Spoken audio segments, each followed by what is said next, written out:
This is a presentation of Northeast Streaming Sports. I mean, you can see right now, without LeBron, Lakers are struggling. Let me tell you about a team I hate, all right? I know the Dallas Cowboy fan is here, so I had to make sure he knew how much I hate this team. I'm ready. I've often said that the people who run baseball, they try very hard to ruin it. I'm from Brooklyn. I don't have a problem saying it to his face. Oh, I'm from Brooklyn. Hey, guess any.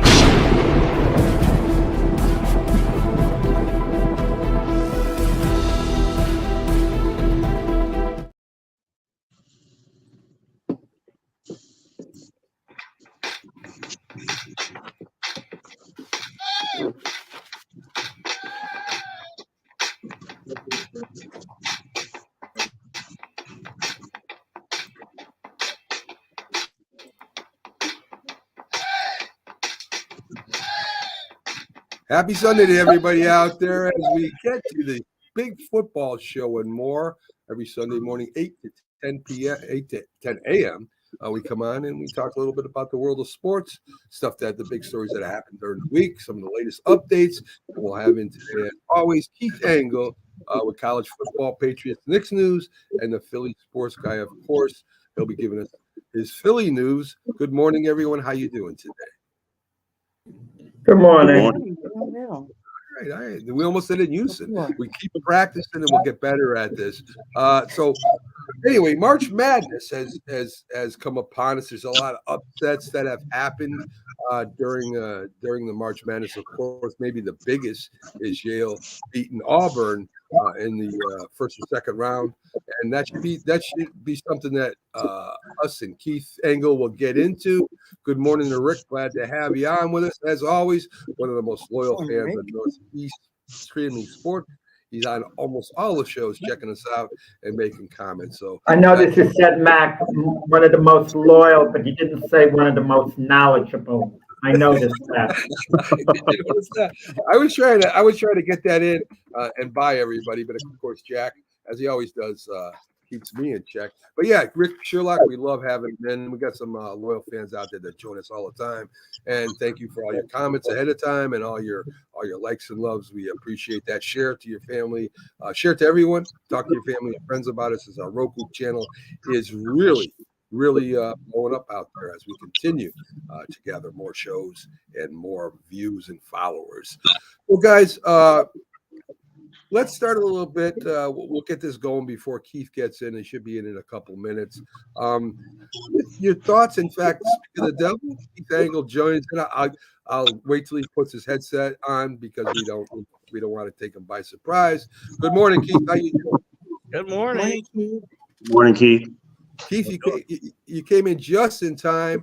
No problem, Rick. You came in just in time as we're going to start talking about the upsets galore in March Madness. Keith knows a lot about college sports. Don't have him pick your bracket teams because he thought Auburn was I going did to have go Auburn winning, but Yes. other than that, I've got a good bracket going other than Auburn. Me too. I had Auburn. So Keith, Yale beats Auburn, and we've all watched the basketball show about the Indiana team that went all the way. The basket is the same height, the court is the same distance, and Yale pulls up the upset. Yeah, and we continue to call these upsets, which they are. But I mean, remember Princeton from the Ivy League, I think, went to the Sweet 16 just a couple of years ago. So these aren't. It isn't like these happen infrequently. And there's a couple of great stories. I mean, James Madison won too as a 12. They may have a chance to win a couple more games. This is a good basketball team, and one of the reasons why you cannot keep these teams out of the tournament, as some of the powers that be want to do. Yeah, I agree with that. Of course, a couple of favorites, UConn, Purdue, they go ahead and win, which, I picked Purdue to go all the way. But UConn is going to be formidable to anybody they play. But their games will get tougher as they go along, as they are in probably the toughest division.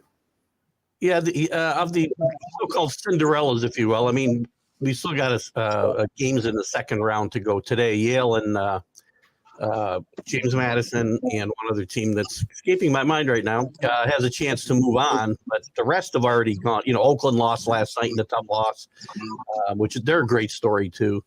The team to watch, because their path to the Final Four isn't as tough as you think, is Gonzaga. I said before, when Gonzaga is counted out and not rated highly, they have good runs. Now, it's not the fact that they demolished Kansas. Kansas had some issues being shorthanded, but just the way they won their first two games so handily, I think Gonzaga needs to be watched through the rest of this tournament.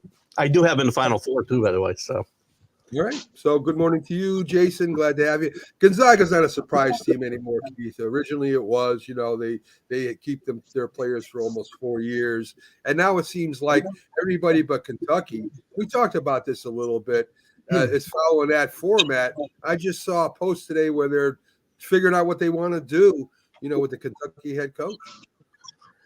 Well, they're not going to buy him out. It's $33 million, and these basketball programs aren't football programs where you can just pay that kind of money out. That's not going to happen. Calipari's talked about changing his approach to defense as much as anything, and maybe getting more coachable kids. We talked about this the other day.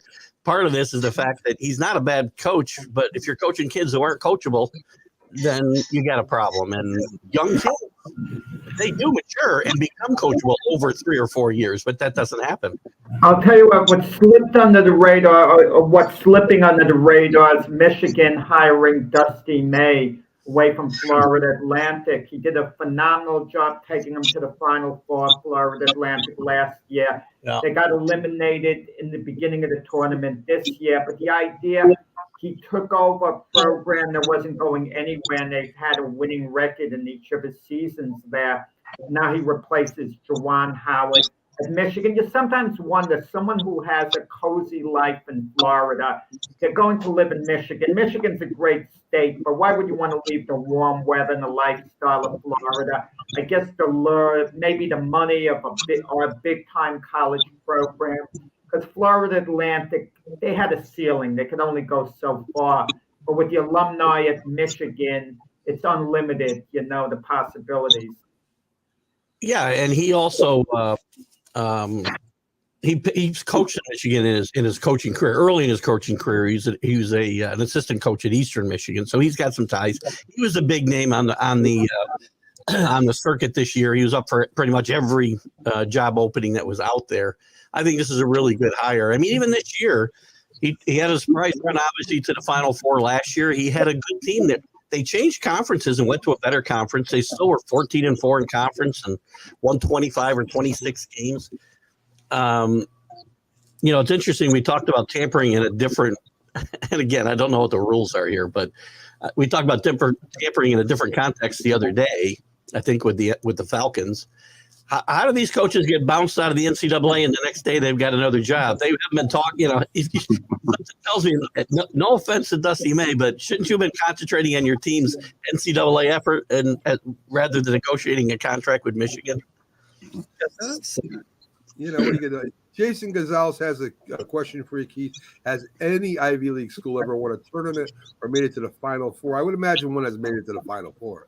Penn, back in 70, I want to say 70, same year that Bird and Magic, Penn made it to the Final Four in 1979.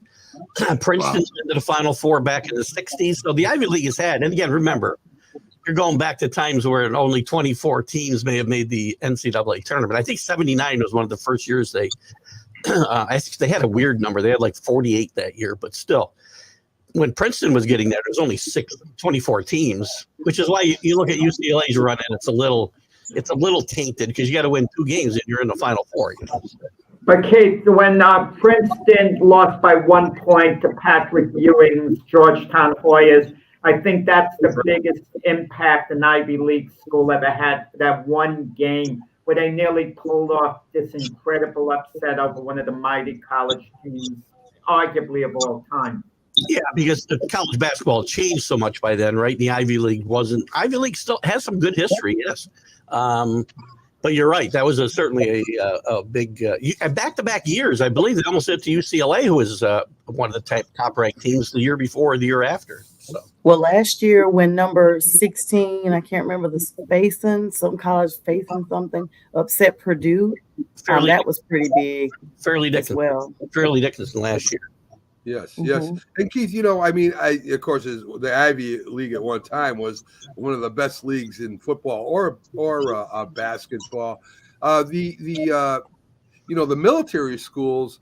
I imagine when the center for the Spurs, I'm David, trying to remember his name David right Robinson. now. Yeah, I imagine that they went pretty far in the tournament when he was there. they didn't go. They didn't go too far.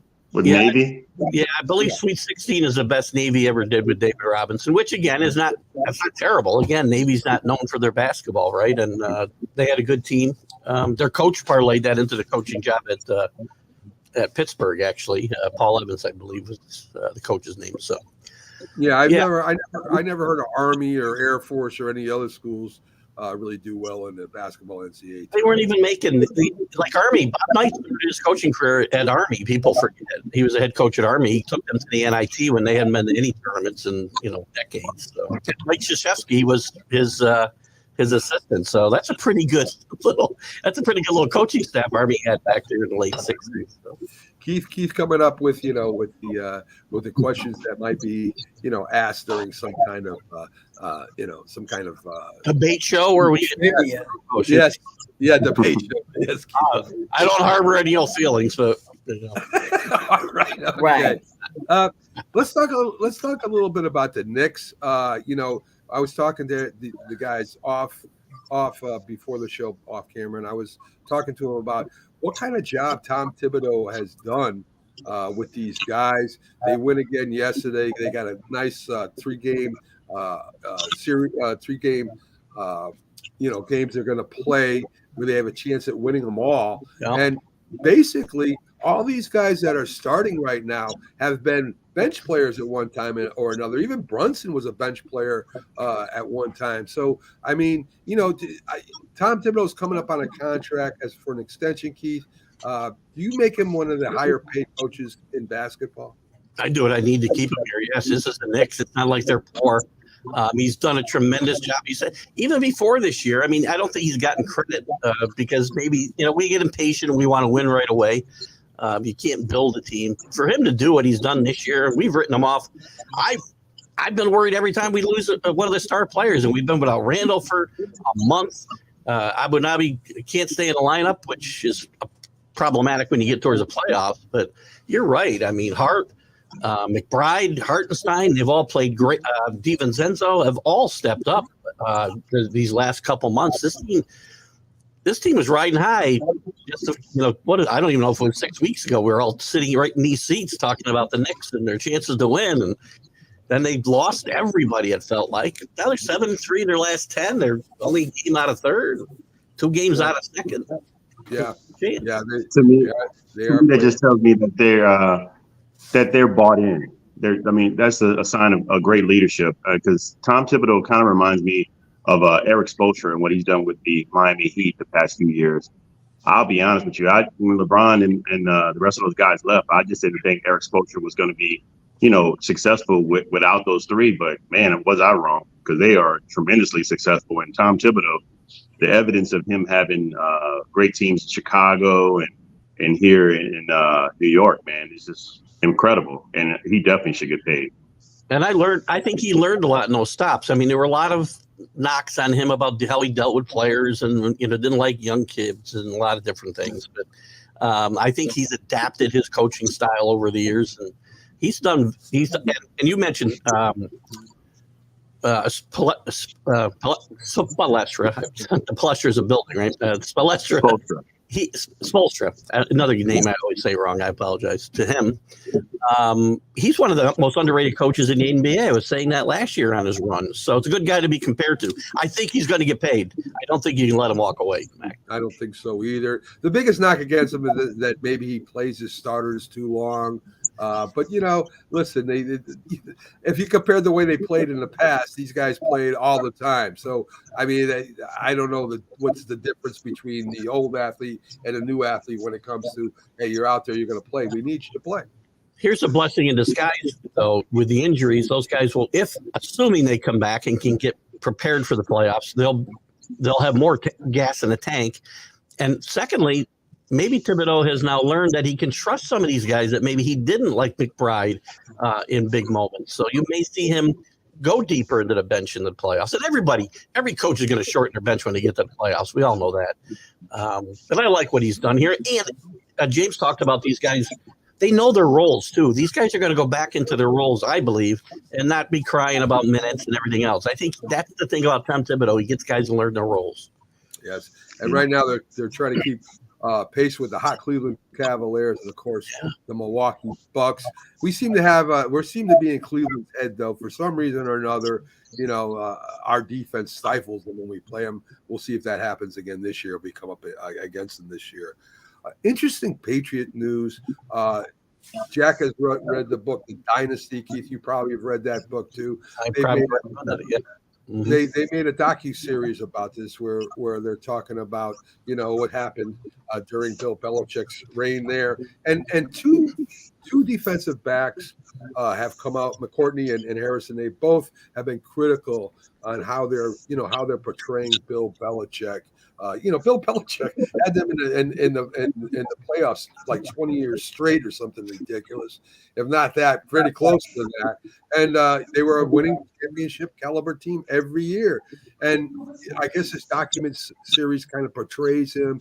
It's overly critical. The only one that's unscathed in this is, of course, the owner, Robert Kraft. And Tom Brady. And Tom Brady. And they're two different, the book that Jack's reading, I have read a while back, and it's a great book. I think it's a definitive book on the Patriot Dynasty. It's fair, and I feel like it's accurate. This miniseries, while I enjoyed it, the longer you went into it, it felt like a hit job on Bill Belichick. And he doesn't do himself any favors because he's there like he's making a hostage video as he's being interviewed, as he always says. But Rodney Harrison said he was interviewed for like 7 hours and he used 2 words, which were F them all. He said that was it. That's all he got out of 7 hours of interviews because they took stuff these guys said totally out of context to apply it to the narrative they wanted to apply. Bill Belichick was, a monster, ruined Malcolm Butler's career. And maybe that was a stupid move in his part, but it's his prerogative as a head coach to make it. And Bob Kraft didn't throw him any life preservers either, by the way. And this is before they parted ways. This was all put together. So, Chief, but 2 things stand out with Bill Belichick where you can't give him any sympathy. And I'll acknowledge he did a great job on balance. You really did. You just have to look at him going to 9 Super Bowls. Coaches who've been with a star quarterback like Tom Brady, there's always a bond. Vince Lombardi and Bart Starr, Don Shula and Dan Marino, Tom Coughlin and Eli Manning, who've been together for a whole career. And he had no bond with Tom Brady, none at all. Brady was trying to get close to Belichick. Even till the very end, Belichick was basically showing him the door at the end. Wow. That's the truth. And the Malcolm Butler thing, whether he was justified or not, we all deserve an explanation. The players deserve an explanation. We have to know, was Butler late to team meetings? Was he talking back to the coaches? We deserve some type of explanation, and he never gave it. Well, the story, and again, whether nobody's going to like the explanation probably. I think it's probably that he was late to practice. He got into an altercation with Matt Patricia, and Belichick witnessed it and said, "You're not playing," because that's the type of coach that he was. Was the penalty worthy of? And I think that's probably more or less what happened. I don't know for a fact, but enough sources have said that I believe it. Was that Warren not playing, but 1 down in a Super Bowl, and he may have very well made the difference. We don't know. Hindsight's 20/20. Malcolm Butler wasn't playing football the level he was playing it 2 years before that either. People seem to forget that. He wasn't playing that good. They released him after that season. So why did the Patriots try to get him back late in his career if his performance had slipped so much? They had holes in the secondary they had to fill. They got him late in the year. It isn't like so they felt they could perhaps still play.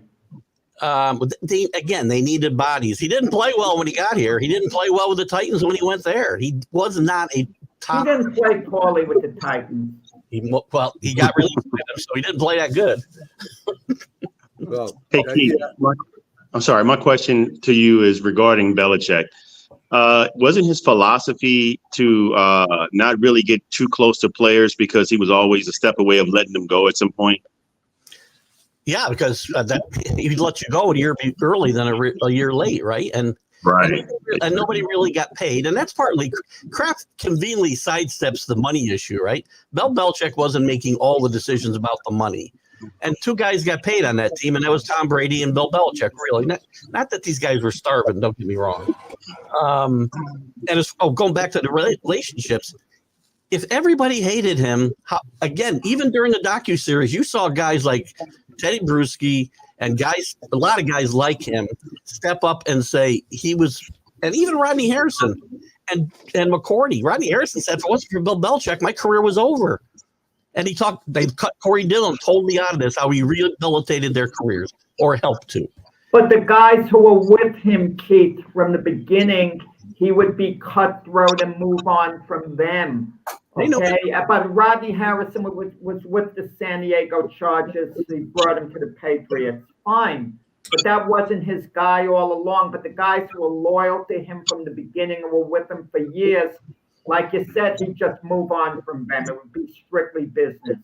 Because it was about money, and he could get Rodney Harrison cheaper. And I mean, Lawyer Maloya is a great example of this. He had a lot of good football left, but they weren't going to pay him what he wanted, and he could get more somewhere else. They could bring in another guy. And I don't think he and Harrison overlap. But as far as the relationship with Tommy, he didn't have a horrible relationship with Tom early on in his career. When Tom decided to branch out on his own and bring in Alex Guerrero into his fold and bring him into the whole team mix, that's when things started to go, because Bill didn't have the iron grip anymore. And I am not trying to sugarcoat that Bill Belichick is a wonderful human being and doesn't deserve some blame in certain parts of these stories, right? I mean, Spygate is Bill Belichick. That's it.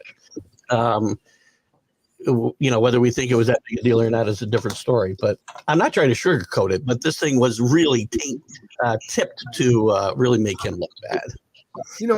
I don't think any coach wants to see their players leave that have been playing for them for a while. I imagine there is, whether we think there is or not. I imagine there is some kind of relationship, whether they're fooling around in the office or maybe going to each other's houses and parties. That happens all the time. I think even with Bill Belichick, that would happen. And I can understand, you got a salary cap and you're under pressure to get under that cap and still have a good team. So, I mean, I hope the players understand that. And I know the fans are going to get upset that some of their favorite players are going somewhere. But I mean, that's what the NFL deals you. So, I mean, blame the NFL, I guess. I don't know. Well, I think that's partly true. They were just, again, some teams get themselves in cap hell. This team never got themselves there because they moved on from guys, and whether they understood it or not is probably, up for debate too. I mean, I know guys like Lawyer Malloy, Ty Law. I'm trying to think of the lineman who went out to the Raiders. Richard Seymour. Yeah. Seymour. Those guys did not understand why they were not Patriots anymore, and they weren't happy about it. But yeah, I can see that. But Ty Law is one guy who came up and spoke highly about Bill Belichick as well. So yeah, how could you not? You were on a winning team for 20 years if you were there. After the fact, and he sees it all play out, he understands, as you said. But in the moment, I don't think any of them really understood that. So, Keith, let's touch on the Yankees. It looks like Cole might end up getting surgery that might put him out for the whole year. I mean, that's their ace. That's the guy that kind of stopped all those losing streaks, and he may not be there this year. This is going to be very tough blow to the Yankees. That pitching starting staff is already thin. Unless somebody steps up big, or a couple of things. Clark's got to step up big. Clark Schmidt has got to step up big. Nestor's got to be healthy. Rendon's got to be what they thought he was. There's so many things that got to happen. It's impossible that they all happen. There's a next factor with Cole. Cole can opt out of his contract at the end of this year. He has 4 years left at $36 million a year, and the Yankees can extend them 1 year if he opts out and hold on to him, so they'll have him the next 5 years. If Cole by somehow opts out, the Yankees might let him. They might think at $36 million a year, we could get him cheaper, whatever. It might not be smart for Cole to opt out. It's kind of going to be a little risky if he did. I'd be shocked if he has surgery and misses this year. I'd be shocked if he opted out in this. Yeah. They said he could avoid the surgery. Yes. You know, I've seen these stories out of Yankee camp before, and I keep telling people, I'm betting he's going to have the surgery at some point. And if that's the case, you're better off doing it now, because the later you go, you risk next year as well, because you don't recover from that surgery in 6 months. Tommy John surgery. It's a year and a half a lot of times for players. Yeah, so. yeah. I mean, hey, listen, at least they got the medical advances where they can come back and pitch, period. So, I have no faith in Rondon. I mean, it's gonna. I think it's gonna be a little messy this year. I don't understand why they don't use their farm system more. Is it that bad? I mean, is it that bad that they have bad pitchers and bad players down there? I don't get it. No, I mean, they've got some. I think they've got some highly thought of rookies like Warren that could step in possibly. Part of it's about wanting to control their service time, right? Which I get so tired of these Major League Baseball teams trying to control a guy's service time just so they can pay him a year later than they would have to, or they'd go eligible for arbitration sooner. You're going to pay the guy eventually anyway. I mean, there's so much money going around. What's the difference whether it's 1 year sooner than not? And teams cost themselves. You send a guy to the minors for 6 weeks, and that 6 weeks might cost you a playoff spot. I mean, makes sense. Yeah, I agree. Keith, I want to thank you for coming in every Sunday as you do. Keith will be doing his show up here pretty soon. So if you get a chance, go over there and check him out. If not now, a little bit later when he shares it. Keith Angle, always a pleasure having you on our show. Have a good one, Keith. Great being here, guys. Be on my show soon, Keith. Absolutely. See you guys. See you. Bye-bye. Keith Angle from TGI Sports Talk, one of the most knowledgeable guys that I know of in any sport, really. I mean, college sports is his best. So we really haven't Coming talked on my show this week. Oh, that's great job. So, she's always promoting. I love this girl. She's as bad as I am. So, we really haven't talked about, as a panel, what's going on with Ohtani.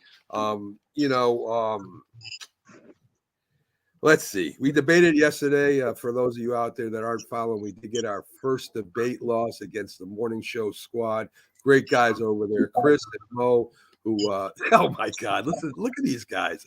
Anyway, it's always fun format. So if you haven't checked it out, the Saturday Debate Show, just go to our Facebook pages and you'll see it there, or on our YouTube channel. Now listen, I still believe that Ohtani. They say that he should be punished. Maybe he should get fined.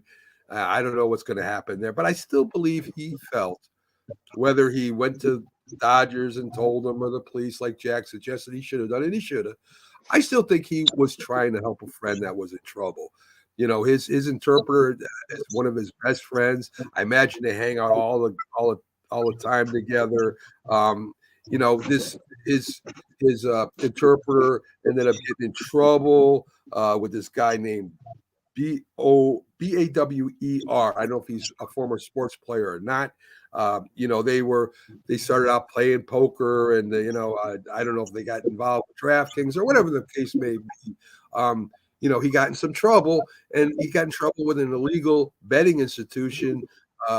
It kind of sounds like they could have been a little violent too. I don't know. But the point of the matter is, I think he on down deep, he felt he was helping a friend out. Like if Jack got in trouble, if I could help him out, I would. If it was illegal, he'd probably be on his own. But I'm just saying that I would try to help him out more than not, right?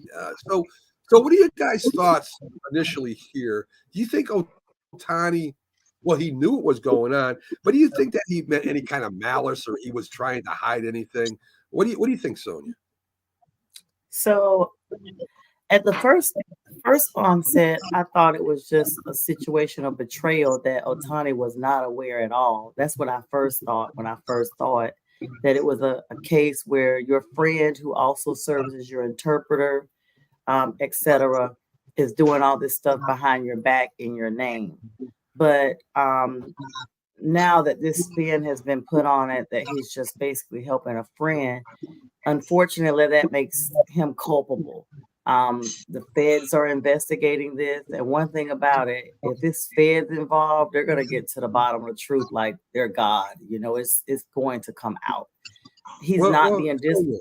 Sonia, let me stop you there for a minute, because from what I read, all right, the local authorities aren't investigating him. From what was said, the FBI is not investigating him. It's the U.S. Attorney's Office from the District of California that's investigating him. Well, they didn't comment, so they're assuming these are the ones that are investigating him. Okay, because where I read, they were saying the feds were beginning to investigate. So nonetheless, I guess, and thanks for that clarification. So let's talk about in the actual moment who's investigating. Any government investigating is pretty much going to get to the bottom, even if it's not the Fed. If it's other than your mama and daddy who really still get to the bottom of stuff, they're going to get to the bottom of it. I feel like some disciplinary action will follow.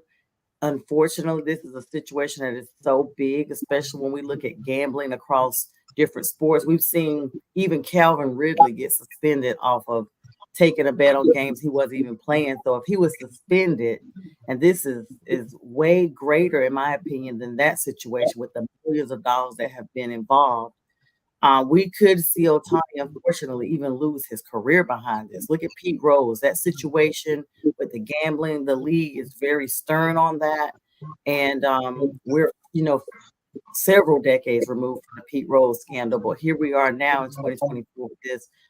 It's one of those situations like I would want to help a friend, but sometimes helping a friend can cost you your freedom or your livelihood. Let's be honest. And I feel like that friend, even in that situation, like you said, when you start talking about betting and gambling and stuff, I mean, it's really ran by a lot of mobster type people when you start talking about high dollar stuff. So of course, a lot of times it's life and death if these folks get their money. But I hate that because Ohtani's new to this country and he's really about to learn a very painful lesson in some form or fashion. Well, James, Sonia brought up Pete Rose, and this isn't the same as Pete Rose. I mean, it's about gambling, but Pete Rose wasn't trying to help anybody out. That was right. Maybe in trouble. He was just making bets to make bets. And of course, he got his lifetime ban, and not for betting, I might add, as Jack has pointed out before, it's because of the lying, right? He kept denying it, and he had a chance to get back into the Hall of Fame talk there, but he kept just lying. And so, the commissioner said, hey, if you're going to keep lying about it, forget it. Here, I think it's a little different because Ohtani is, as Sonia brought up, maybe he didn't know what it was like here in the Major League Baseball. Maybe in Korea, these rules are a lot more lax, or in Asia, these rules are a lot more lax. I don't know. I don't know how they do things as far as gambling in Korea. Maybe they don't even do it. I don't know. The point is that, you're going to punish this guy, as Sonia thinks, maybe hurt his career, but the MLB needs Ohtani, right? I mean, he's the face of Major League Baseball right now. He's the one bringing in the Asian viewers. And what happens if they do ban him? You might be losing a lot of money, a lot of viewers. I mean, ultimately, that sounds like an emotional standpoint. I mean, what's reality, as she alluded to, that government is getting involved on whatever level. Look, I agree that it's from an emotional standpoint, and for a guy, let's just say, let's flip the shoes for a moment. What if we're going to some other country to play a major sport, a country of who laws or regulations, statutes, you have no idea what they are. Now, what you do know is that this guy, your friend, did something that's troublesome, that is going to be involved with some major repercussions and some consequences from these actions. But I think you shouldn't just have one person around you. You need a group, like president has a cabinet. You have to have a group of people around you, especially if you're in an environment where you don't know the laws, you don't know the culture, you don't know anything about it here. you need to be in a place where, hey, you need a group of people around you to just tell you that are just precise and say, hey, this is what's going on here. You can't do this. You can't go that direction. So, I mean, him helping a friend out is one thing, but him doing the right thing, doing the wrong thing is a totally different thing. And I mean, I don't know. I mean, my friend, if that was my friend, man, I'd be like, well, we got to figure it out because I got a whole career ahead of me and you're getting me involved in this. How am I really helping a friend if a friend's doing this to me? You know, how am I helping? You put me in a bind. I don't know. That's just not a good situation where I would imagine that I'd want to be in. But from a standpoint, yeah, if I'm going to help a friend, I'm like, okay, you're not thinking about me as a friend as well. Needing that amount of money.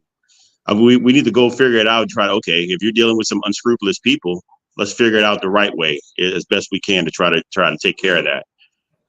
And at first, I thought it was an interpreter issue. I thought that his interpreter was basically telling him one thing and doing another because there was a language barrier. That was when I first read it coming out. That was what I thought, that it was underhanded completely, not him trying to help him out. But Jack is kind of half chuckling in the background. I'm half chuckling listening to you three know-it-alls. You read something and you assume it's accurate. Oh, you know what it's about. No, You're analyzing it. exactly. We don't know what's going on. For all we know, the interpreter's protecting Otani, a close friend of his. There's a Japanese culture. He's a national hero. No one in Japan wants to see him get dirty. We have no idea what's going on. You read something. Again, the interpreter might be taking a hit for Otani. We have no idea. More has to come out. Major League Baseball has to speed this thing up because the longer it lasts, the more likely it is the federal government does get involved. It gets worse and worse and worse. They've got to come to a quick resolution no matter what it is. But if Otani did bet on baseball, in the United States at least, how do you get around that? Isn't that supposed to be a lifetime ban? You can't suspend him for 1 year and then say, well, we kept Pete Rose out of the Hall of Fame because he denied it the whole time. Otani is at least contrite. We don't know what went on. We really don't. The Major League Baseball, like I just said, has to speed this thing up. We can't speculate anymore. We need answers and we need them soon. Jack, we look at what James talked about. Oh, I'm sorry, Mac.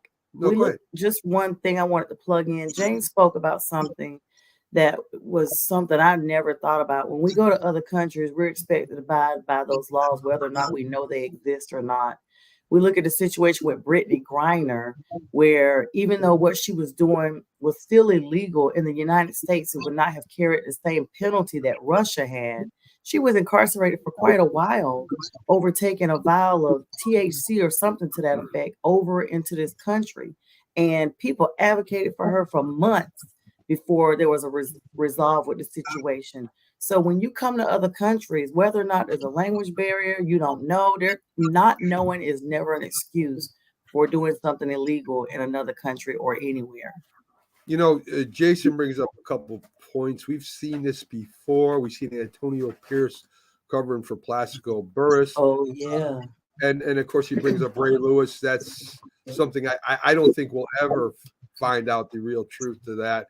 I worked at a firm that firm represented, someone in that firm represented Ray Lewis when all that happened. It was, I still don't believe how that turned out. Yeah, no. And Ray Lewis was a national celebrity as far as everybody knew who Ray Lewis was, right? And this is what I'm thinking about with Otani. This is why I said I don't know what Major League Baseball is going to do. And I don't think Major League Baseball has an option of speeding up right now. Now it's in the hands of the legal department there in California. They're going to do the investigation no matter what Major League Baseball does. So I think that's going to be at a standstill. Jays makes a great point. Why doesn't he have more people than one guy around him? He surely can afford to have a lot more people around him, like a posse. I don't understand why he didn't do that. You trust somebody and maybe they maybe they mess up your life for good. You see that a lot, right, in sports, where a lot of Or maybe he's covering up for Otani too, and Otani has the money to support him. it's Otani possible. is filthy That's very rich, possible. and if this interpreter, we have to believe him and Otani are extremely, extremely close. That we have to believe. And this is a Japanese thing, like I said, with the culture. It's very important for them that Otani not get dirty. Yeah, I mean that's a valid point. So far, we haven't seen anything saying that yet. That's why I'm not really commenting on it, Jack. But you could be right. I mean, listen, if the guy said he's going to take the fall, he'll face the consequences. I don't know if there was a cover up. I guess before the feds got it, there was a cover up. But now they kind of that's what I did. This is what the guy's saying. And I imagine Otani will support him with the best lawyers and see if he can, get his sentences at minimal. And I imagine he'll support him in prison too if he is taking the fall for him.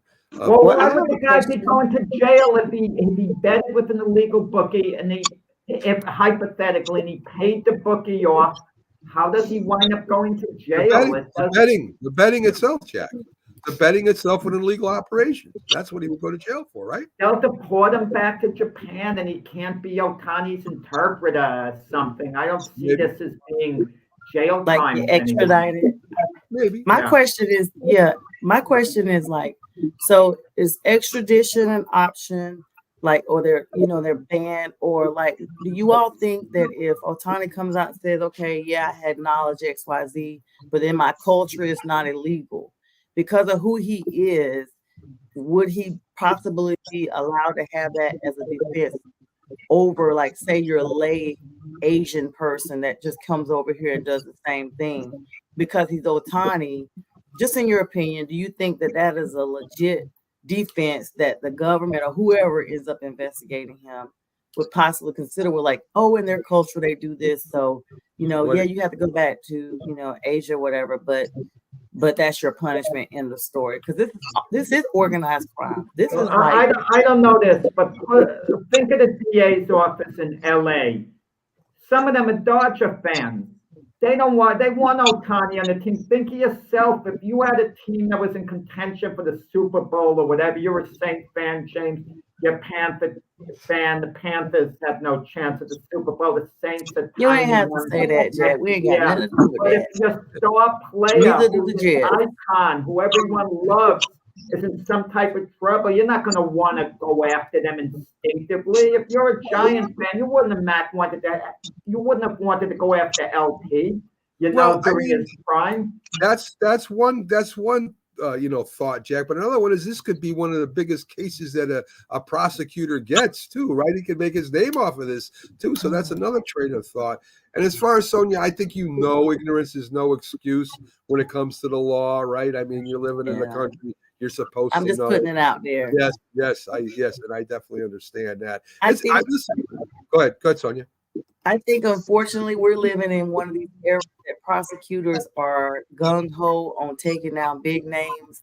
I mean, here in Atlanta, we see the rapper Young Thug. That case is the longest in Georgia history so far. He's a worldwide known rapper that is being prosecuted for RICO. And this right here, what Otani is accused, that is RICO. Like, that amount of money is RICO. When it comes to that, the amount of money, the jurisdictions that could be affected because he lives one place, gambles something else, XYZ, big names are going down left and right. So just like you said, some big shot prosecutor out there is like, oh, this is on my desk. This is going to put me on the map. At a minimum, the fact that it's going to put them on the map and get them the notoriety, they're going to go for it. Yes. Well, let me ask all of you this. Do you think Major League Baseball is going to want to get ahead of the curve? If they see Otani is guilty and they don't want him to have a lifetime ban, they're going to suspend him for 1 year till next year.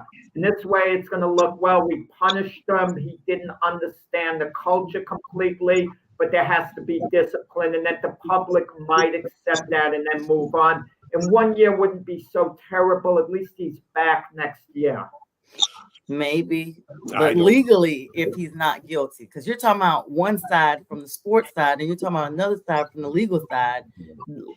the government don't care about your career when it comes to prosecution. Well, government's you not break the law. involved here. They're not involved. They will eventually get involved if this lingers on. Jack, they're investigating them right The now. U.S. district, yeah, they're involved. They're investigating them already. So I mean, they are involved. That's why we're reading all this right now. Listen, there's one other thing I want to talk about before we go. I know government can do this. Do they freeze Ohtani's bank accounts because he's suspected? Oh yes, that's a financial crime. The first thing that's done with a financial crime, those accounts have to be frozen, or at a minimum, they would liquidate a certain amount for his basic living or whatever, while everything else is investigated. Because that amount of money, yeah, Interesting. absolutely. I thought that might happen. So we'll see. We'll see what happens. It's going to keep unfolding. I mean, what a distraction for the Dodgers, right? They got Ohtani. They got this great team, and this is going to be hanging over them. They're going to be answering questions. At least the manager, is Ohtani going to be able to play soon? Blah, blah. I mean, this is going to be a year distraction. I don't think Ohtani gets back to playing before this investigation is over. I don't know. I'm not sure. We'll take Freddie Freeman back now. So let's talk a little bit about some of the small market teams and how they have to, to deal with the bigger market teams. And a lot of them are really doing a good job with the younger players. Baltimore Orioles, one of the picks. A lot of people say maybe they win the East this year, including me. They got a heck of a little team, good young players. Their farm system's all set. They're doing opposite of what the Dodgers and the Yankees and the Mets do. They buy these older veterans and they try to piece together a team. Sometimes it works, sometimes it don't. But when you're in a small market, you can't afford those big players. Maybe one or two to try to keep them there, but you're really just overturning. Tampa Bay also really good at this. You're overturning the roster constantly and plugging these new guys in, and it seems to be working in a lot of cases, Jack. I mean, me and you talk about this a lot. A good farm system like the Yankees used to have way back when George Steinbrenner was the owner. A good farm system enables you to bring these players up, if not in the regular season, in postseason, and they have an effect on the season itself. Yeah, definitely. I just want quick word. Peter Anglos, the former Oriole owner, just passed away at age 94. But you're right about the Orioles. They had a lot of down years. But how do we really determine a small market team? Because attendance at Baltimore really started picking up when they began winning. And they're probably going to have a pretty good team this year. And attendance is going to be okay for them. It is going to be okay. So do we determine a small market team by, let's say, a team like the Pittsburgh Pirates? They're a small market team right now. Attendance isn't going to be good. They don't have a good team. But during their heyday, when the Pirates were winning, attendance was up. It was a lively place. Were they considered a small market team at the time? Well, I guess you would base it off, how much money you can make in that area, how much support you get from there. Your win, you get it, you lose, you don't. Where bigger teams are always going to get that support, Jack. I mean, they may lose attendance, but they still got their networks they're on. I don't know if Baltimore has their own network or not. Yankees do, the Mets do. They're getting money constantly, right? Baltimore's not. Tampa Bay's not. Kansas City. Well, revenue sharing. Yes. The Orioles haven't bid seriously on a high-profile free agent for years. I know they made the trade with the Brewers for Burns, but that's a trade. Someone like Jordan Montgomery's out there. The Orioles don't bid on players like that. They just don't. They develop from within. You take your lumps for years. It happened with the Astros. Right. But if your farm system develops, you win, and then you have guys on the contract for years, and you're going to be good for a number of years. But then you might have to sell off. It hasn't really exactly worked for the Marlins. They're competitive now. They're fringe playoff contender this year. But the Marlins, who took their lumps for years, it got better, but only to a certain point. And now they're more likely to, descend rather than, go upward.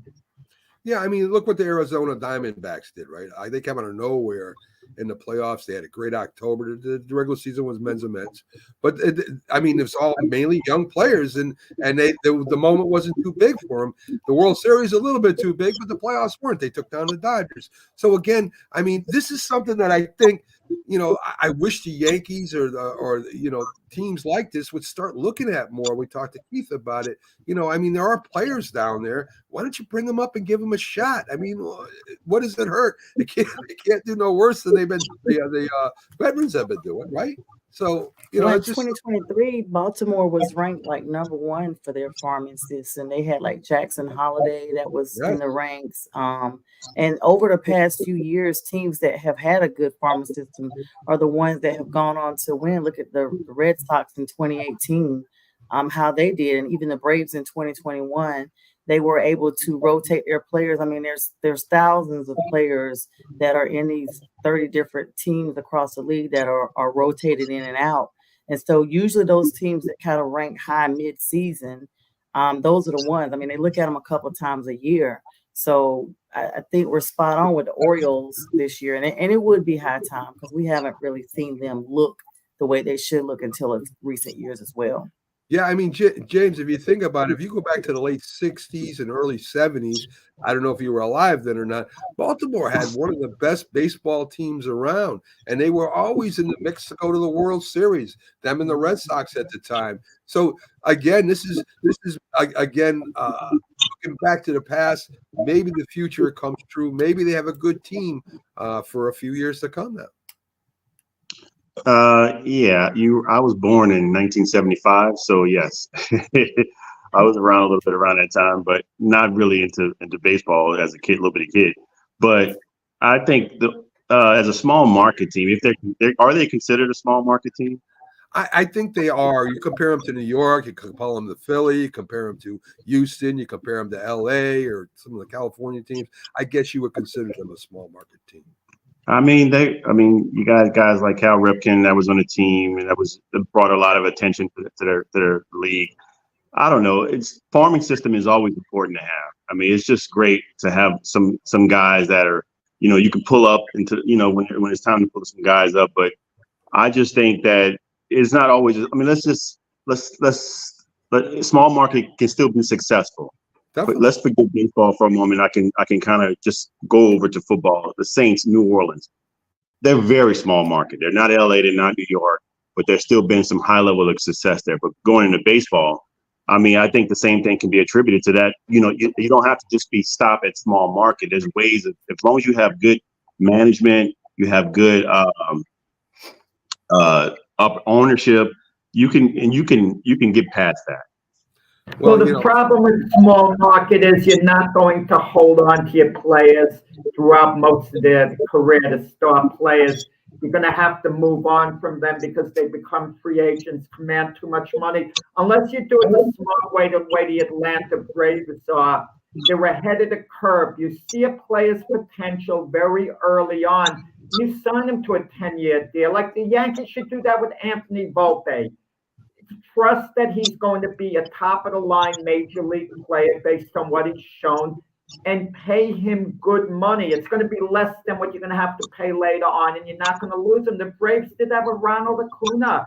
They signed him to a 10-year contract, $10 million a year. That's a bargain for the Braves, an absolute bargain.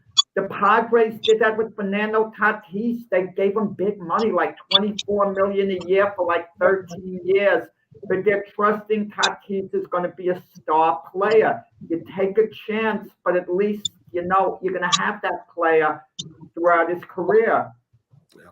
Well, really, James trying to kind of compare baseball to football. You can't. I mean, the revenue sharing is right down broken even for each team. That's how Green Bay remains competitive. Talk about a small market team. James is right, though. The luxury tax is the same as the cap. James is correct on that. There are restrictions with teams, players they can sign. That's why the Yankees aren't signing Blake Snell right now, because the hit they would take by going on the luxury tax, wouldn't make sense. The Yankees are worth $6.7 billion, Jack. worst excuses I ever heard. A luxury tax. Jason, I graduated high school in 1980. That's how old I am. Knows that. Wow.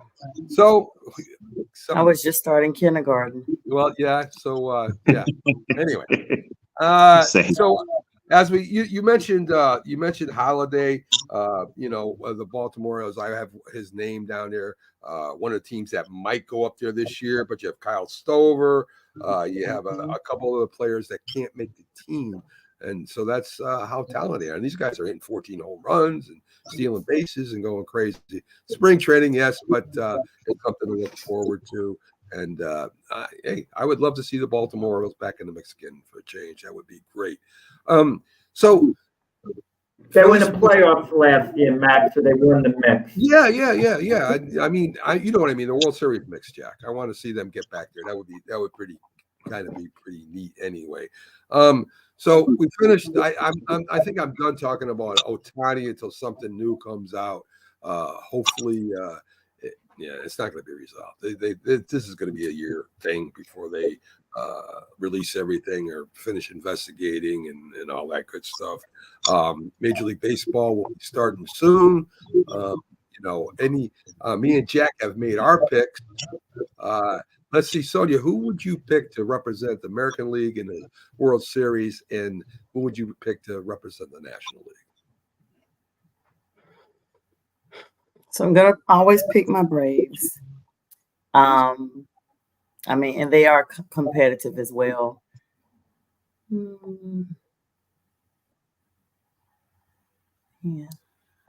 Let me think. Wow, this is like a big pause. It is because I have a couple teams. I think No, maybe pick one, Houston. Sonia. Don't pick 5-6 teams that could go to the World Series. Houston. And then if they get there, you'll be like Max, say just like I predicted. You Right. pick a team. I think maybe Houston could go back. The Astros. It's a good pick. They're pretty. I Okay. mean, we always seem to meet up with them. So I'd say Houston. All right, and all right. Atlanta. Braves over the Astros in the World Series. That's what you're saying. Mm-hmm. That's my prediction on the season. Oh my God! So you lost. James, no, don't give me. You are always like wishy-washy when it comes to this. You got to pick two teams. Give me your two teams. Okay. Yeah. I thought about it since last time, and definitely the Braves. I'll be a homer here and go with the Braves. That's again, New Orleans. Coming from New Orleans, we didn't have a baseball team. Like I said, I'm kind of in between both teams now. I was a fan of the Astros and the Atlanta Falcons because TBS was the station that played baseball. And so, I mean, so I watched the Braves all the time. So I'm going to go with both those teams. It was more popular in Atlanta, the Braves or the Falcons. Oh, the Braves. The Braves. Braves are more The Braves. popular. Okay, The one. Falcons fans don't even show up if they start losing more than 2 in a row. So the Braves games I didn't are always know that, fun. yeah.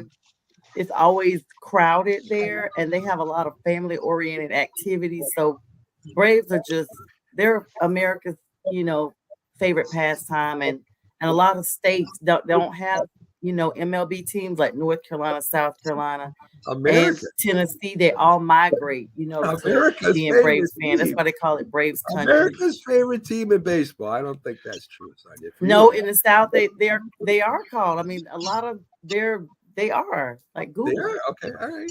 Good morning, Philly sports guy. How you doing, Pax? Oh my gosh.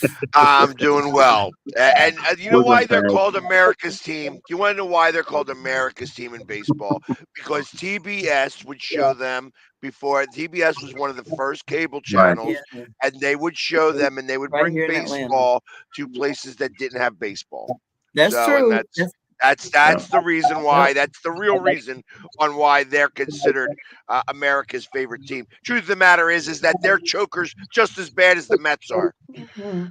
Just mad because the Phillies ain't going nowhere. They won the World Series a few years ago, Pat. Yeah, that was that. And you know what? And I rooted for them because they were going up against the cheating Astros. Yeah, but that Yeah. they're not jokers if you win the World Series. Yeah, that was what the COVID year, right? I don't 21. remember. Yeah, it was the pretty much COVID year. over. We had a big parade. There was no COVID down here in 2021, But, not you for know, Atlanta. I mean, so what? There was a Parade and COVID. Who everything. cares if there was? They still won, right? It doesn't really. They did win, and you know what? And it was a really more a testament to them because they changed their whole outfield. If you remember, they were like 18 games out or 15 games out at the halfway mark. They traded and got rid of their whole outfield and Yep. came back and actually then because the Phillies had Joe Girardi who knew how to not make the playoffs. That's what he was really good at, not making the playoffs. He does not like Joe Girardi. Girardi won a World Series with the Yankees, and they made the playoffs in all the years he was. Yeah, but you could have managed that team to win the World Series that year. I know. Jack. Don't give him a lot. Don't give him too much credit, Pags. Jason is wearing out Google today. You know, they're going to start charging you. You keep. And Jason, the Rangers aren't even going to make the playoffs. I'll give you that hot take. The Rangers don't even make the playoffs this year. That they're going to repeat. I don't know about that, Pags. They got a pretty. Good I'm team. telling you. Hey, listen. When I make these hot takes, am I ever wrong? Yes. Never. Yes. Never. But now listen to you, Pags. This is what you're an expert on. Teams that are favored by 5.5 points in an NFL game. That's your area expertise. You have my attention in those picks. I tell you, and it sucks that I'm always right because it seems like that the Eagles are the ones favored by 5.5 points, and they wind up losing those games. Yes. And we'll talk a little bit about the Eagles too. Let's talk about Good the morning GM. to you, Peg. Let's talk about the GM Roseman over there, who is signing players. A kind of a crazy approach, but I can see the method in his madness there. He's signing players that haven't had great careers, like Paris Campbell and a couple others, but they have had one really good year. And he's bringing them in on year contracts, hoping that the change in the coaching staff culture, all this maybe they'll catch lightning in a bottle at least for a year and help the Eagles out. I'll tell you, Paris Campbell is a diva, Pags. I hope he doesn't screw up your receiving core over there. I don't even think he's going to make the team. It's possible. Yeah, like I'm not concerned about it. He likes signing these 1-year guys, and they don't make the team. So it's like this is all just part of competition. Let's bring in. Hey, you had one good season. You are trying to get another contract from some other team. Come give it a shot here. We've got the right atmosphere here, where if you want to win and you got some left in the tank, you can show it here. We ain't going to give you a big contract, but we'll give you the opportunity to get yourself a big contract. Yeah, I see that they signed a defensive back, Tyler Hall. It looks like they also got a former quarterback, from the Cowboys. Greer is his last name. I remember him trying. He's like the fourth quarterback or fifth quarterback in that room there. Again, a third string. Yeah. Well, they got like 5 quarterbacks there now. I guess there'll be a competition for the backup quarterback positions.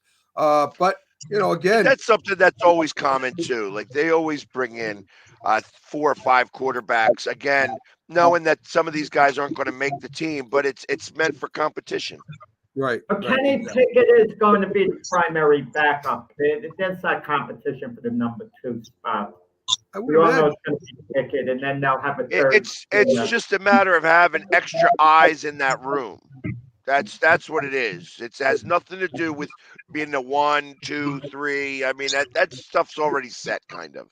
This is just a matter of having extra eyes in the room and kind of learning off of each other. I can imagine Greer has probably spent some time with our offensive coordinator, and that's the reason why he's here right now.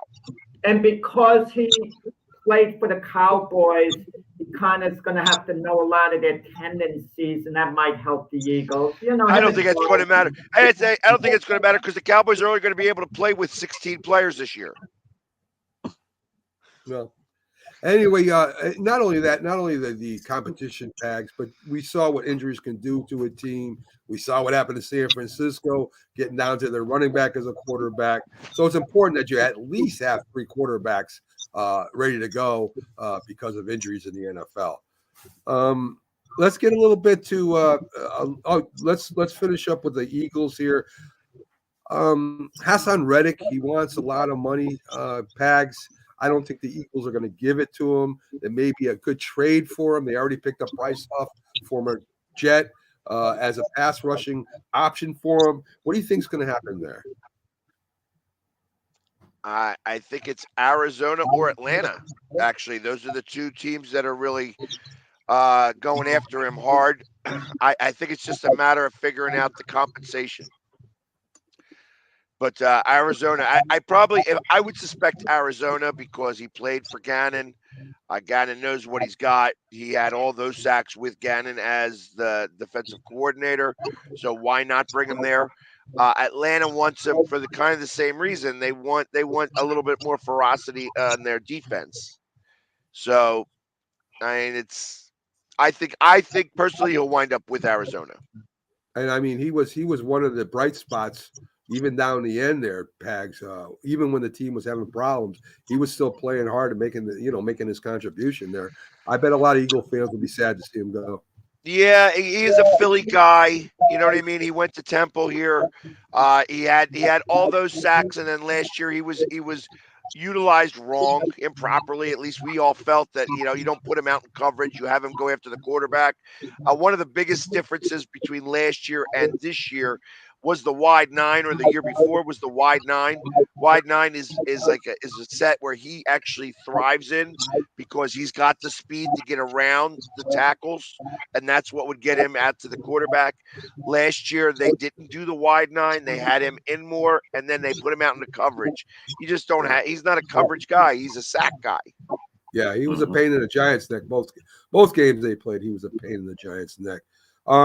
So let's talk a little bit about NBA. The 76ers have fell to the 8th seed, Pags. Of course, Embiid is out. Before we get to whether something or not happens, do you blame the front office that they really don't have the bench that other teams have? The Knicks are still playing with their bench players and they're winning, and the 76ers aren't. And Embiid was a big part of their team. Do you think maybe they should have got another center that's halfway decent, or maybe a better power forward, a better bench? I know you spoke about this before. Last year, I felt that was the problem, that they had probably the best starting five, but nothing after that. And you need a bench to be able to win in the playoffs. I think here they got rid of all of their defense. So now, without Embiid on the floor, which is all of your defense right now, you ain't got anybody to stop anything. And that's the problem. You know what I mean? It's just, I feel like that they gotta hold on to the 9th or 10th seed. I mean, everybody saying that they got to get the 6th seed. I don't know that they're going to. I think it's going to be a tough road, that they're going to wind up with the 9 or 10, and they're going to have to win 2 games to even get in the playoffs. Jason asks, when is Embiid's contract up? Do you know, Pags? 2 more years, I think. 2 more years? 2 or 3, yeah. Is there a danger that the 76ers don't make the top 10? You got like a week and a half or so, Pags. Is there a danger they could fall out of playoff contention? They got some tough games coming up. I think that the number 9 seed is 4 away. Like they're 4 games below us, and that means they'd have to win all their games and stuff. I think that we're in. I think that we're going to be within the top 10. It's just obviously this team is not going anywhere without Embiid, and Embiid's got to get back into game shape as quickly as possible. I don't know if that'll happen. I don't know either. That's a little too late. Pags, you're in the play-in at the very least. The Brooklyn Nets are not going to catch the 76ers. I mean, come on. I'm looking here. The Brooklyn Nets are the Toronto Raptors. Toronto's lost 10 in a row.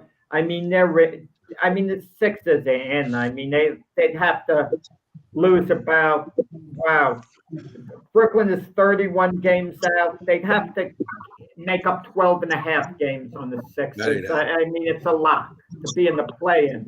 Yeah, but right. Getting to the playoffs, the top 6 is doubtful with Embiid being out. So it's a play-in formula. Hope Embiid. Yeah, but what the bigger concern is, the bigger concern of this is that an 8th or 9th seed having to play 2 games to get in or 1 game to get in. That's going to be the big one. And I think right now the Sixers are 4 games up on the 9th seed. And that's going to be the bigger telltale. And Because you I don't don't want to, know. when the smoke clears, Pax, but when the smoke clears and they have the 8 teams for the playoffs after the play-in is done, you don't want to be the 8th seed because now you go up against the Boston Celtics, and you want to prolong that as long as possible because too many things could happen. Tatum could get hurt, or things could go down. So the longer you avoid the Celtics, the better. Well, I hear that, but that's going to mean winning that play-in game, that first play-in game, 7 versus 8. Yeah. We'll see what happens there. Pax, let's talk a little hockey with you. The Flyers win a big game against the Leafs. They're still involved in getting into the playoffs. Of course, they should get in. I don't expect them not to. What do you take from this year in the Flyers? What I mean, they're not going to go to the Stanley Cup, but I imagine you got to be really happy with the progress they've made this year. Yeah, the biggest difference is just to show the care. The fact that they want to play better is part of what they do best. They block shots. Like that's really the difference between last year and this year. They didn't block any shots last year. You hated their defense. Yeah, their defense. There was no defense. That was the problem. So this year they're playing. When you play with a little bit of grit and you got a little bit, just you keep going after the puck and you stay on guys. I mean, we beat the Bruins yesterday, and it was a great game. And they showed adversity because they had the lead, they lost the lead. They had the lead, they lost the lead, and wound up still pulling it out. Normally they would lose those games. Yes, we're gonna have to let James go actually make some money and work. I'm not sure what his other job is, but I know it probably has nothing to do with podcasting. So we'll let James get out of here. James, have a great day. You too, Eric. Have a great day, everybody. Thank you for having me. Take care. Have a good one. Good morning to Johnny Mac. Do you know that used to be my old DJ name? For a brief moment, I was actually a disc jockey going way back when. And that's how I kind of run this like a radio show, it sounds good if you listen to it on Spotify and that. And that's what I kind of do here. So anyway, Johnny Mac. Good morning, Johnny Mac. Good. Yeah, Johnny Mac in the morning. I guess you scared Jack away. Maybe here he comes. He's coming back now. We'll bring he him just gets back up and moves around when he wants. Yeah, that's not a I thought Pags was going to transition to indoor soccer, so I kind of. Thank you, Johnny Mac. We think you're awesome too. Thanks for joining the show. And check out all our shows on Roku. Sonia has a show. Pags has a show. Jack has a show on Monday night called Glove Fist with Frank. If you like boxing, I mean, we got shows all day, every day here on Northeast Streaming Sports. Whether you go Roku to. Let me ask Pags. Let me ask him a Philly question that's going to be a little more newsworthy as we go along. Bryce Harper has 8 years. I repeat, 8 years left on his contract, and now they want an extension. The contract takes him through the age of 38. Now, it makes no sense for a player who has 8 years left on his contract to give him an extension or work something out unless he's been so grossly underpaid where he signed a horrendous deal when he was younger and was given bad advice. He got what he wanted at the time of the deal. Scott Boras was his agent, the guy who milks out every dollar, who couldn't give a darn about keeping a player with the team of his choice. Boras is strictly about dollars. He made that deal. If you're the Phillies, do you extend them? You don't renegotiate a contract because that sets up a terrible precedent. We know that. But do you extend them from age 38 to age 41 or something like that? Come on. 8 years left. Pags, what do you do? No, this is Scott Boras trying to do something because Scott Boras this year had a failure year. He failed at all across the board this year. and he's trying to do anything he can to make his money because he's got lots to pay for. So he's like trying to do anything. He's like, let's renegotiate this one. Let's extend this guy so that I can get some extra money. Get out of here. Scott Boras is half the problem. And that's why these teams are fighting back. They're like, no, we're not going to sign these guys for these long-term deals because you want it. It's Tags, the Phillies haven't said conclusively that they're not going to do it. And Harper's saying, we're going to have these discussions. I talked with Dave Dombrowski. We're going to see what we could work out. I want to recruit players for the Phillies. I want to be a Philly for life. I love it here, and all that. Why don't the Phillies just shut it down? No, it's not going to happen.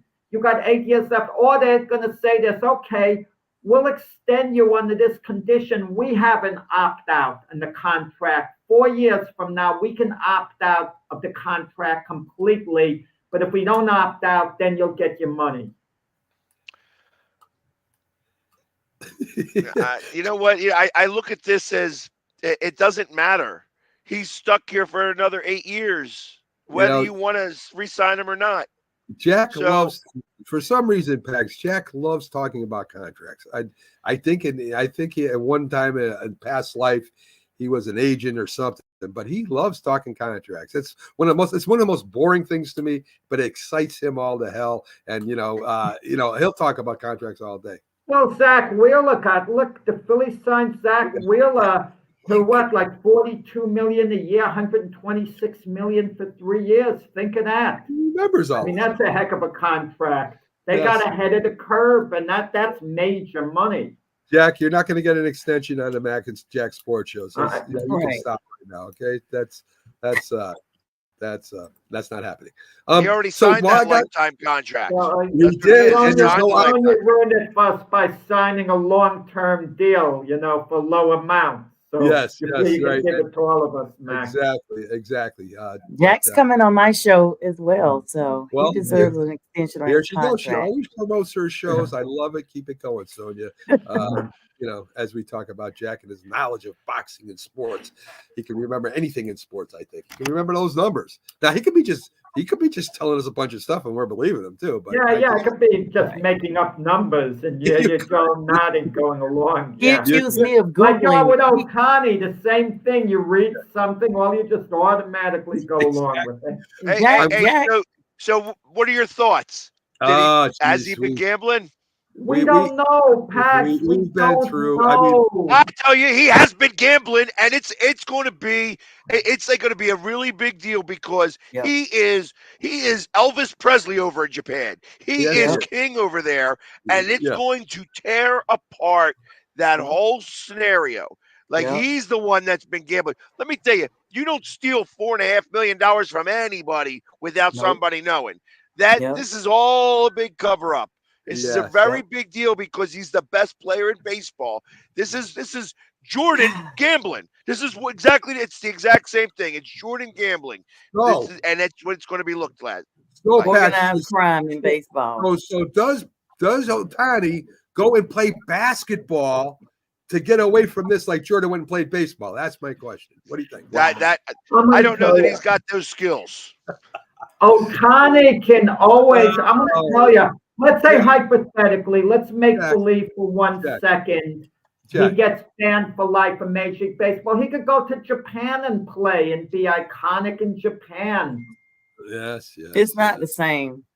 No, it's not. So actually, he's not going to go play basketball. He's going to go play cricket. Well, he could do Get that. 6 runs for a home run. It's similar, but he's a tall guy. I think he could stay under the basket and maybe get a skyhook going or something.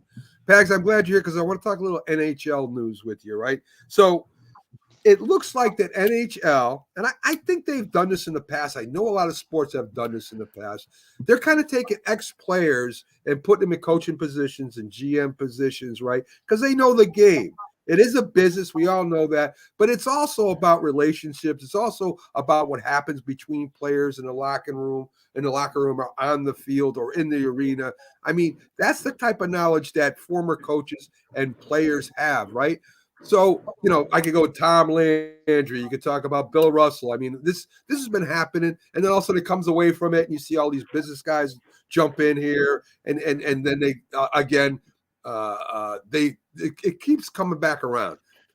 Do you think this is a good move by hockey? I mean, putting people in position, or do you think the business aspect is more important than the sport itself? Well, I mean, I think guys that know hockey are not as plentiful. So when you have players that become, you know, part of coaching staffs, I mean, the Flyers have done it for years. They've kept all their players after they retired. They keep them within the organization and kind of do different things within the organization. I feel that hockey itself is got to figure out a way to promote itself better.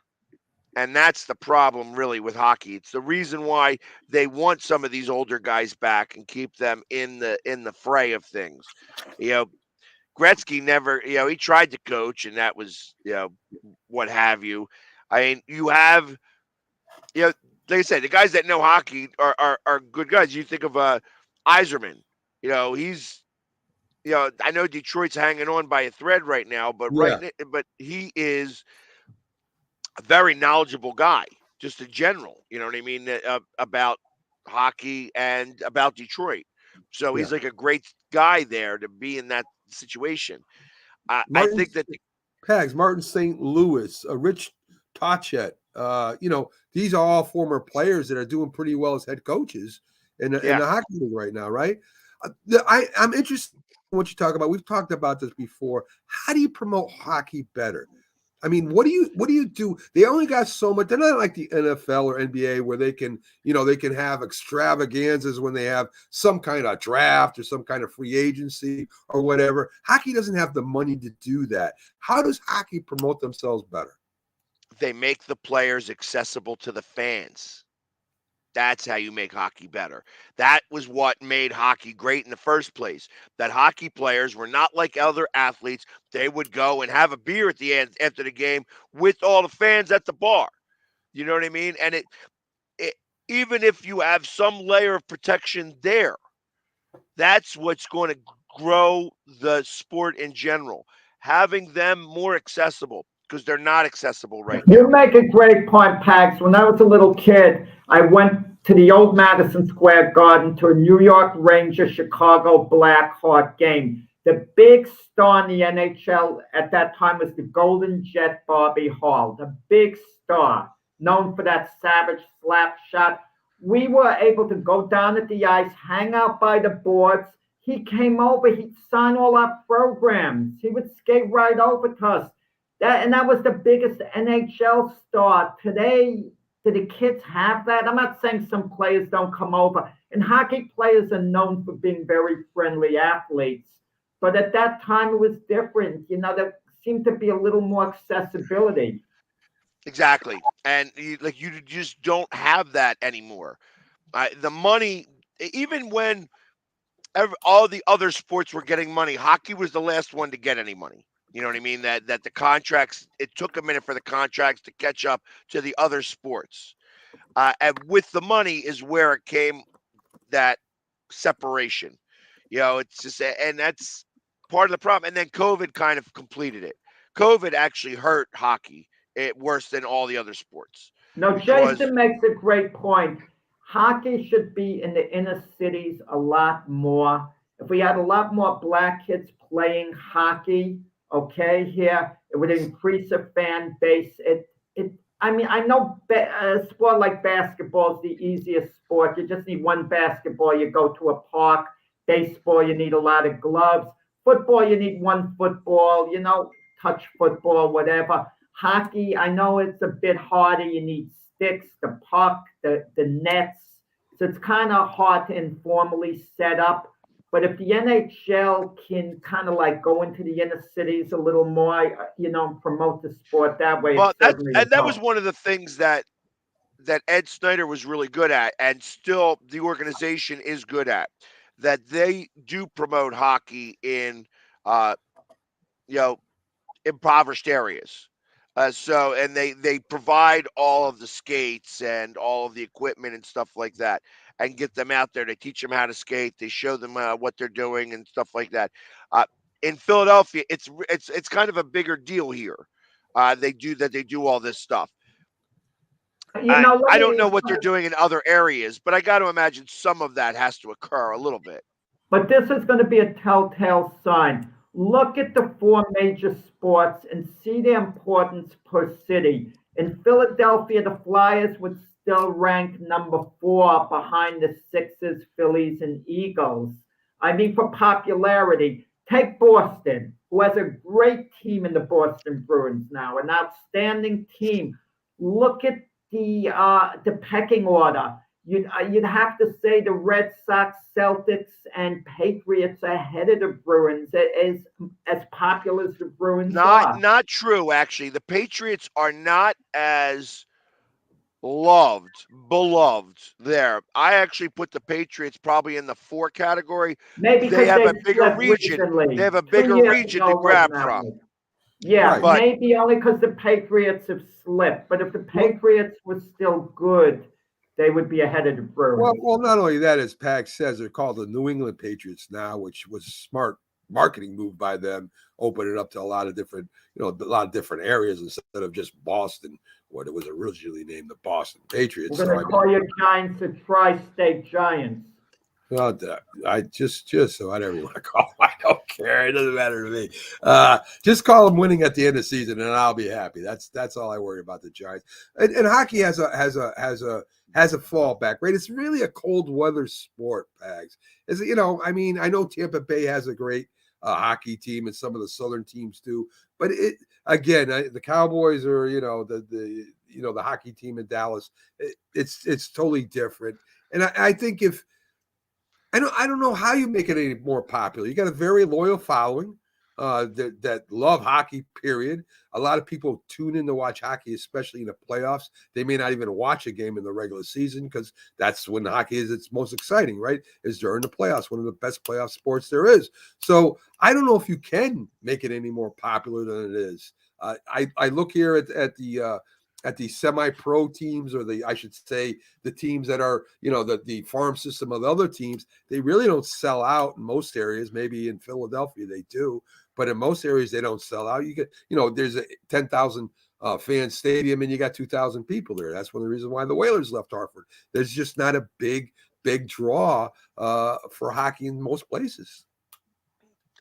You're right. They do well here. I mean, Hershey sells more tickets sometimes than some of the NHL. I mean, you got the Arizona team. They're playing in a stadium that only has like 7,000 seats, and it's half full. Yeah, you know what I mean. So it's and then you got 10,000 people always going to every Hershey Bears game. So Right. it's the Flyers fan base is probably one of the most loyal fan bases there are. And the fact that they're playing better, I was surprised to see how quickly they came back. I thought Comcast kind of ruined hockey for a little while, but no, they came back very quickly because they care about seeing good hockey. Like, I'm a hockey fan. I love the Flyers, but I am a hockey fan. There is nothing better. The reason the Stanley Cup is the hardest trophy to win in sports because of the way they do playoffs and good hockey. When you see good hockey being played, there's nothing better. Going in overtime and watching an overtime game for an Eastern Conference final or a Western Conference final is just amazing to watch. Every shot becomes like on the edge of your seat type stuff. And that's fun. That's what makes Mac would rather watch extra innings in baseball. That's Mac more than hockey. I mean, that's what I want to ask Sonia something, okay? I want to detour just a little bit because this is a Philadelphia link. Does Pax have to be concerned with the Giants' addition of Brian Burns? Does that elevate the Giants? Does that impact their defense? Because you obviously are very familiar with him. His years with the Panthers where he's elite. Yeah, I actually do think that Brian Burns brings a lot of depth to that defense. And I feel like I mean, he's going to be someone that the entire Eastern Conference needs to be aware of. I mean, people have slept on him, especially with him being with Carolina for so long and us not winning. But you have to look at players individually a lot of times, and his stats are still solid despite him being on, you know, it's a dumpster fire team. I mean, I have to be honest, for the last little bit. And sometimes, like I always say, it depends on when players get with certain teams as to who they are. So I really think that this is a great fit for him. I mean, I actually, congratulations to you, Mac, for getting him. Yeah, I had a lot to do with that. No, I'm saying your team. So I'm just going to be, you know, nice about it. I think the Giants definitely, and they got him for cheap too. Let's be clear. They're giving us a second round pick, second round, fifth, number 5 or 6 pick, one of those, but not even a first rounder. We thought, well, fans thought at least, that he would be worth, you know, a first round pick, even if it wasn't a high first round pick. But the point is, sometimes, you know, we overrate what players are actually worth. And it's timing. It's timing. The LA Rams offered 2 number 1 draft choices from a year ago. I know that. I was about to get to that. The Rams. That's another reason why we're salty. Last year or the year before, I don't even remember, because his name came up in trade talks twice. The Rams offered us 2 first round picks, and we slept on it. I don't know why they kept him longer, because he wasn't going to save the team. Let's be clear, with everything else going on around him. But he's, you know, if we had waited one more season, we probably wouldn't even get what we got now. So, yeah, he's going to make a difference, to be clear. Does it not seem, and this is for like the panel here, that great players now being traded are not being traded to the worth? Like, think about what Snead just got traded for. I was just about to say he's going to the Titans for a 3rd round pick, 3rd round, and a couple of 7th rounders. I mean, like, doesn't that seem ridiculous for somebody as good as him? Well, it's the cap. If it wasn't for the cap, you wouldn't be able to get him that cheap. The Titans, you know, would have had to give a lot more, and the Chiefs wouldn't have moved on from him if it wasn't for the cap. You know, I don't know, because I know they do a lot of things to fit people under caps, right? They give them incentive bonuses and all that stuff. I guess they think Snead wasn't a player that they were willing to do that for, right? Because they had a lot of other signings that they had to do. Jones was one of the big ones, and I think they got a couple more they got to look at. But, you know, I think that you negotiating a deal, I think you take the best deal you can get, right? I don't think as we talked about, as Sonia just talked about with Burns, if they let him go a year earlier or 2 years early, they would have got a couple draft choices for him. But I think the Panthers have to have some kind of star, right? They got to sell some kind of jerseys to make some kind of money, because they really didn't have any other stars there. So I think that's why they held on to him, thinking that maybe they would get a little bit better when they got Bryce Young and that. And of course, we saw what happened there. So, but Pat, they're selling the coffee stain jerseys, aren't they? Aren't they selling those coffee stain jerseys where the owner throws the coffee on them? He threw no coffee. He threw Cavassier. So it's going to be alcohol stain. Perfect. That's even better. We also got rid of Jeremy Chin and Frankie Lavu too. So those were other big names that were up there along with Brian Burns.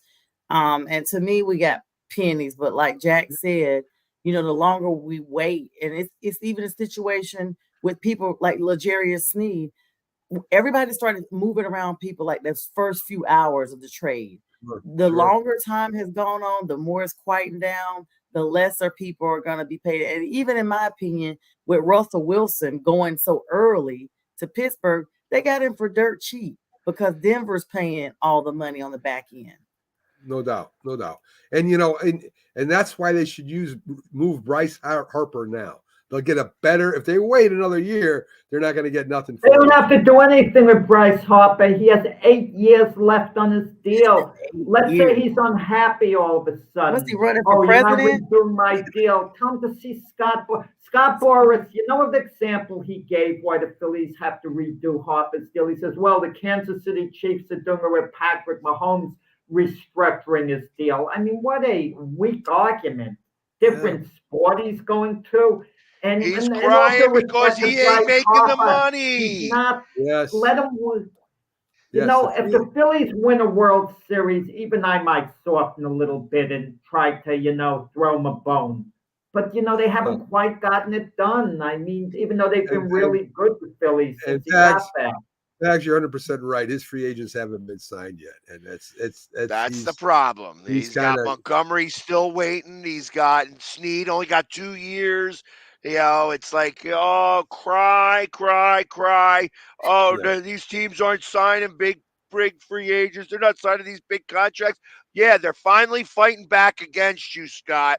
You can't run the show anymore like you were. Sorry. Right. I would never deal with Scott Boras if I was an owner. That's why I'm not overly excited the Yankees deal for Juan Soto, because they have him for 1 year. Now you got to deal with Scott Boras, and you have to deal with these ridiculous opt-outs. If I'm a team and I'm signing a guy, no opt-outs. That's it. We make a deal. If you get an opt-out, then I get an opt-out, an eye for an eye. And with Scott Boras, it's ridiculous, these deals. And the teams do cave into him eventually. Look what Cody Bellinger. He went back to the Cubs. He can opt out after the first year and then the second year, okay? That's a 2-year deal. Same thing with Blake Snell. He got a 2-year deal with the Giants, but he can opt out after the first year. Why do that? Unless you're so desperate you want a guy for 1 year, you're willing to lose him. See, I tell you, we start talking about contracts. Jack comes to life again. We lost a few viewers, but hey, Jack's happy. He's a lawyer. He's a Yeah. lawyer. Viewers no, the contract's important. I mean, listen, Max, the whole time, Sonia, you weren't on the show yet. Pat's to remember this. When the Judge contract came up, Max said, just get rid of him, move on from him. The Yankees offered Judge something a total of $213 million. And Max said, if he doesn't take it, just get rid of him. And I said, if you're Judge, you're out of your mind to take it. I still believe that's true. I mean, they haven't won a World Series with Judge yet, have they? Just get rid of Judge. Pat, will you take Judge off our hands? Will you give us a draft choice if we gave you Aaron Judge? 2 draft choices. We want 2 draft choices. Yeah, a 9th and a 10th round pick. And what about you, Sonia, with the Braves? Would you give us a draft choice? We'll give you Aaron Judge. If they traded him, draft choices. All right. So you guys definitely top them, yeah. You guys can not win a World Series with Judge also, just like we have it. So let's make fun of the Jets for a minute. We haven't made fun of the Jets yet today. That's one of my favorite parts of the show. So the Jets, they're looking to get another tight end. Jack's happy because this guy, what's his name? Blotter. I mean, I forget what his name is. I got it written down somewhere. I'm just being lazy, Jack. Brock Bowers. He might not be available by the time they pick at number 10. I mean, well, they said that's one of the ones they're looking at. They have Tyler Conklin. They just have actually a decent tight end right now. That's what the problem could be. Conklin is pretty good, but Brock Bowers is going to be really a real top of the line tight end himself. Yeah, and that'll be great when Aaron Rodgers isn't playing next year, that they have Brock Bowers there with him, and because we know he's not going to. Well, no, the Jets did address the offensive line. They can use one more offensive lineman, but I'm going to tell you, then the question comes up: need as opposed to best player. There's one player actually projected to go to the Eagles in these mock drafts. Nate Wiggins, the cornerback from Clemson. He's outstanding. He should be a top 10 pick, but chances are teams are going to pick according to need. And if the Eagles get him, what a steal. He's the Trent McDuffie of this year's draft. Eagles might get him. There you go. I'll whatever he just said. Yes. Yes. The drafts are the most overrated. Sonia, wait a minute, Jack. Before you start taking over the show here, I'll give it to you after this. The most overrated thing talked about is the draft, because really nobody really knows 100% what's going to happen. Teams could be blowing smoke. The team could jump up at the last second and grab another player and prevent the other team from getting them just out of spite. They could draft down and not take the player you thought they were going to take. I mean, to me, it's the most overrated stories. To me, is the draft. I'm just trying to make Jack happy that that maybe he gets Malik Neighbors. Who knows? I mean, that's possible. No, but if you're sometimes there's public pressure that influences GMs. I don't know what's going on at Carolina goes in the second round, so they're going to get the best player available straight out because they have a lot of needs. It's almost like a first round pick, being the first pick in the second round. Knows how to maneuver things. This draft, maybe, because it's so saturated. Like a cornerback. Do you imagine that with their needs at for the offensive line? They still need, even though they've addressed it in the offseason, or receiver, for them to go defense would really take a hit, even if a guy like Wiggins, they wanted to, they made a bold move. It's public pressure and perception. I mean, we've been rebuilding the O-line. Excuse me, the last few people that we've picked in the free agency. No one expects them to go to the defense, but they seem to have at least 6 or 7 players. Sean Jackson's one of them. The guy from Pittsburgh is another one. Some dude named Lewis. I don't know a lot of these people. And they also got David, I think his name's Jones or something, from Tampa Bay that's going back to Carolina as well. So, Tampa brought in some of their coaching staff now that we have David Cannell is down there as a coach. So I really don't know, to be honest with you, Jack, because if they do have a defense, like start pulling defensive people, it will be like a whammy kind of, because they need to just focus on the O-line. The defense started out last season ranked fairly decent. It's just the O-line was so bad that it just brought everything else down. So we should kind of stay offensive minded. Bryce needs more weapons at this point. Somebody needs some help out.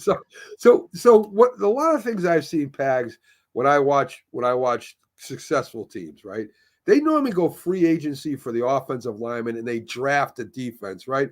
I mean, the Giants were big in that in the 80s. They got Bart Oates and some of the linemen through the free agency. Then they get Lawrence Taylor. Then they draft, Leonard Marshall. And I imagine the Eagles did the same thing. And it looks to me that has always been a winning formula.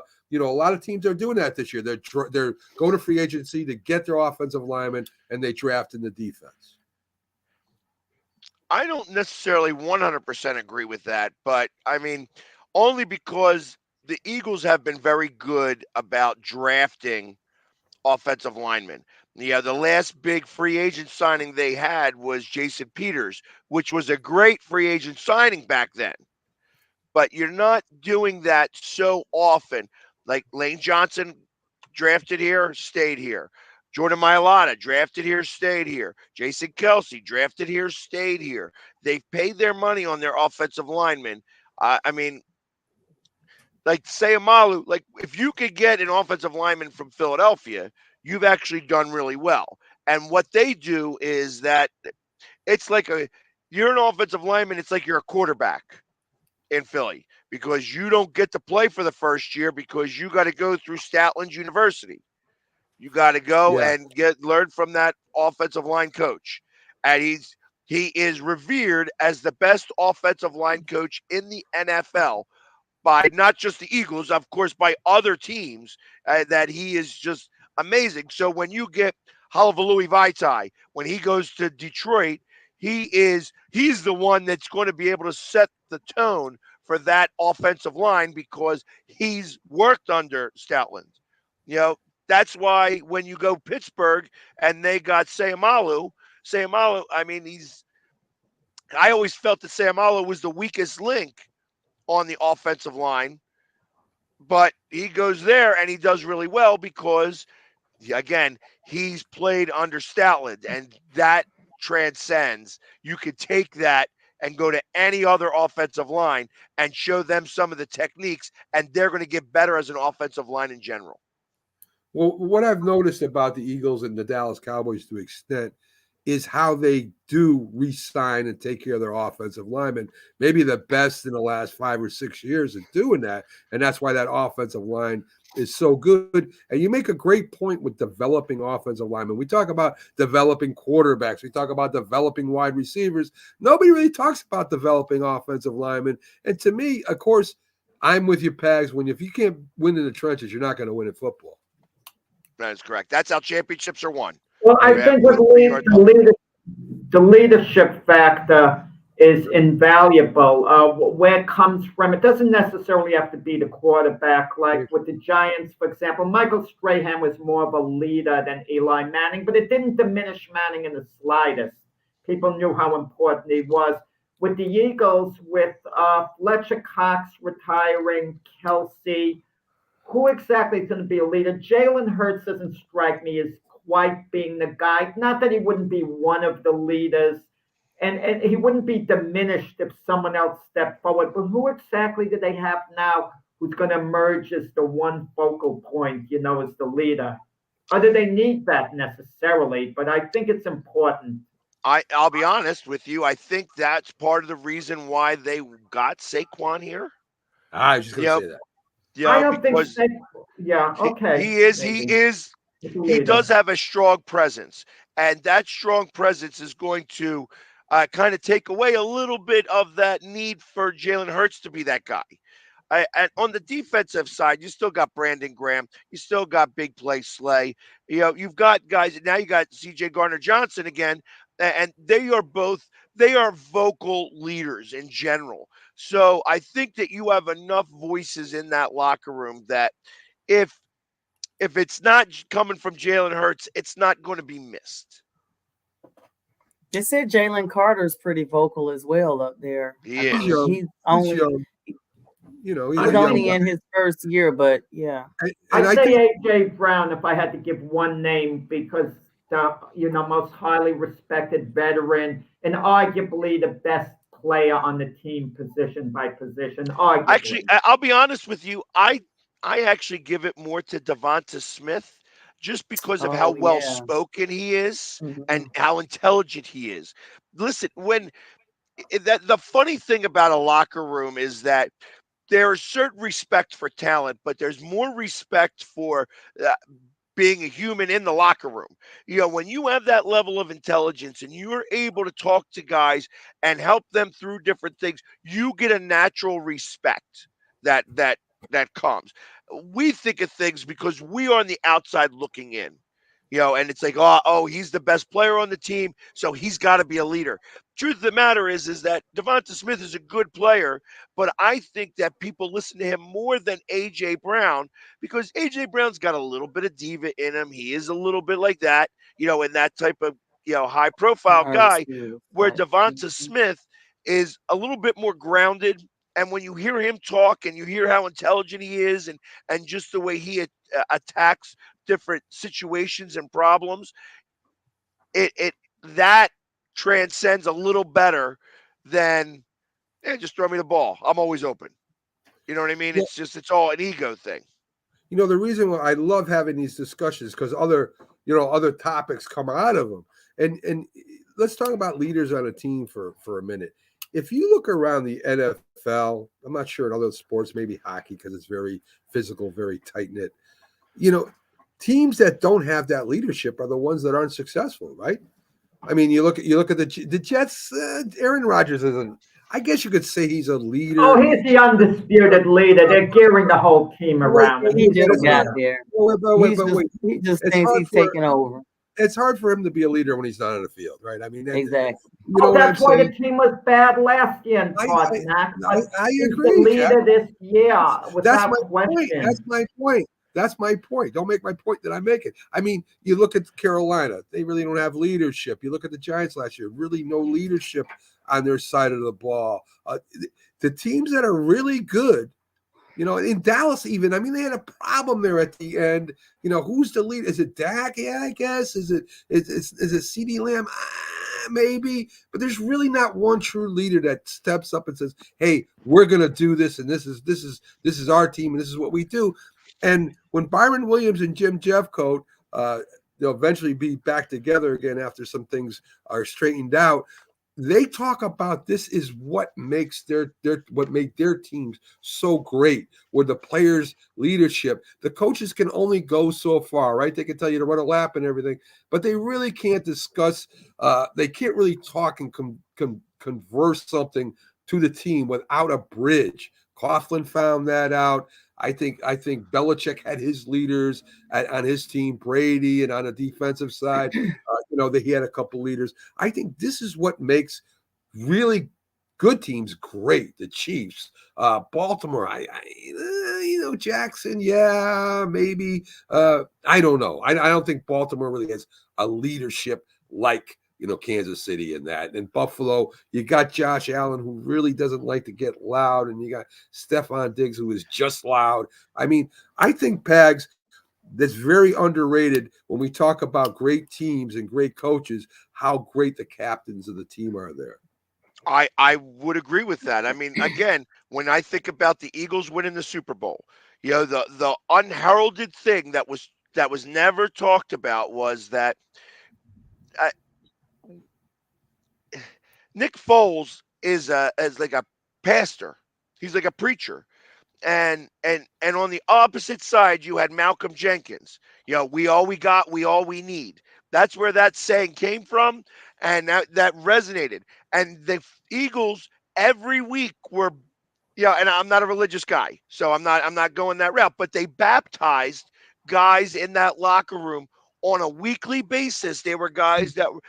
And really, I don't know that it really had more to do with the religion, just more to do with the buying in to the system and the program that everybody is on, and we are baptizing into the team almost. That whether it's religious or not, whether that really meant anything or not, the fact that you bought in and we are all in this together. When you have everybody on the team pushing in the same direction, you're going to be a great team.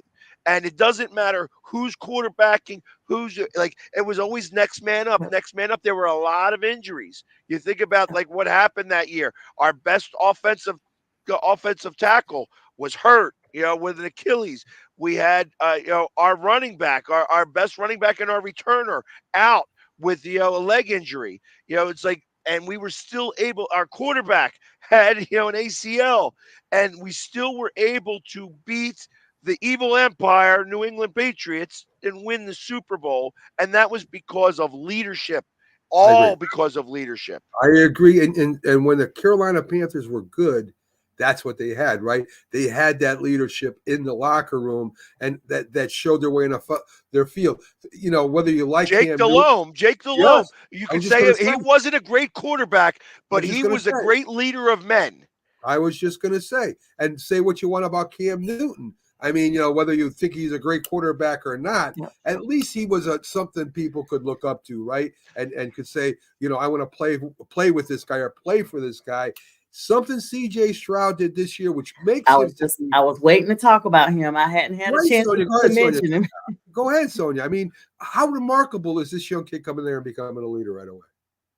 Yeah, so you touched on a few things. I was literally waiting to talk about CJ, because we often think that people coming into the league cannot be leaders because they're new to the team. But CJ Stroud is an exception across the board. He came in, he took the reins, not only from the locker room perspective, but from a player on the field perspective.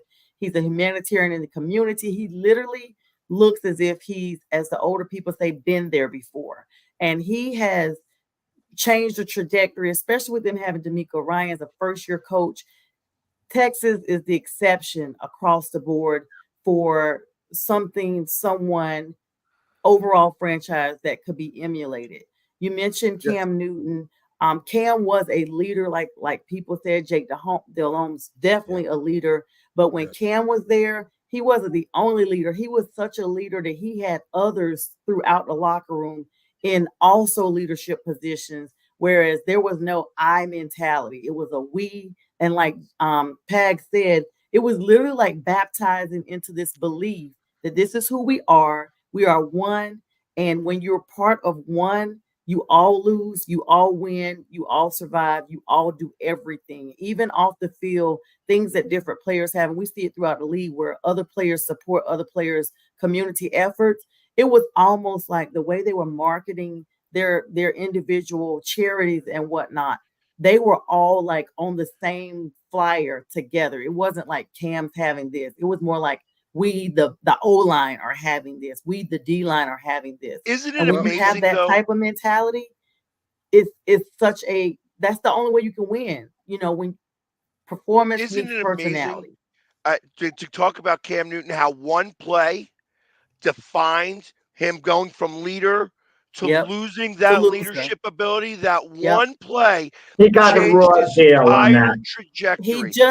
He just talked about that all these years later, almost 10 years removed. He just talked about that last week on his podcast and said, I should have dove for the ball. And that's just like what we That's think all about. it needed to do. That's He what we didn't think have to about. recover it. He just had to make a What have look you like he done? cared. What have you done for me lately? Not That what was overall. a split-second call. We should forget that. It had no bearing on the game.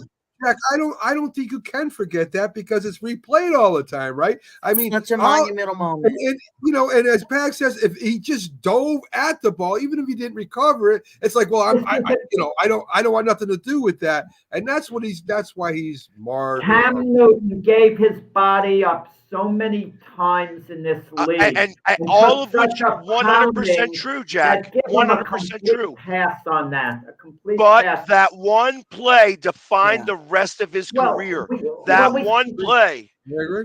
But That unfair, one play was the biggest play of his career, and it was the Right. wrong play. Right, exactly. We're on the biggest stage. He had the so biggest many other stage. great plays, so Exactly. many other things he did Right. well. Everything that him going 15-1, winning the Yes. Eastern, going to the Super Bowl that year, Most everything he most did rushing in that yards by a year, quarterback all in lost NFL on one history. play. Yeah. Most And that's rushing yards by a quarterback. In That's what NFL happens. history. And that happens to a lot of athletes in a lot of different sports. I can The remember moment Ewing, is bigger than what they are. Ewing with The that, moment is too big. Ewing with the finger roll misses the shot and the Knicks lose. But- Knicks and fans, think about this, think about this. fans don't think of that, If- Matt. if the Eagles- Ewing's a love Nick. He's most Whatever. popular. He probably would get the most popular Nick of all time. I He's greatest doubt Knicks player in I doubt history. that. Not as long as some of the older Knicks are alive. But I'm just saying, for that time, maybe years have gone by, but at that time, that was what was talked about. They showed the replay constantly. And anyway, guys, we got to get out of here. Thanks to Keith for coming on, James for being on early. Of course, Sonia on with us every week now. Jack, my sidekick. And of course, Pags. We always love having him coming on, especially on the Sunday show. Great spirited talk, great viewership, new viewers. I'm glad we're keep growing and growing and growing. So stay tuned to Roku all night. Have a lot of shows coming on as we continue to grow in shows and followers. Again, folks, thanks for all the views and likes and loves, and have a great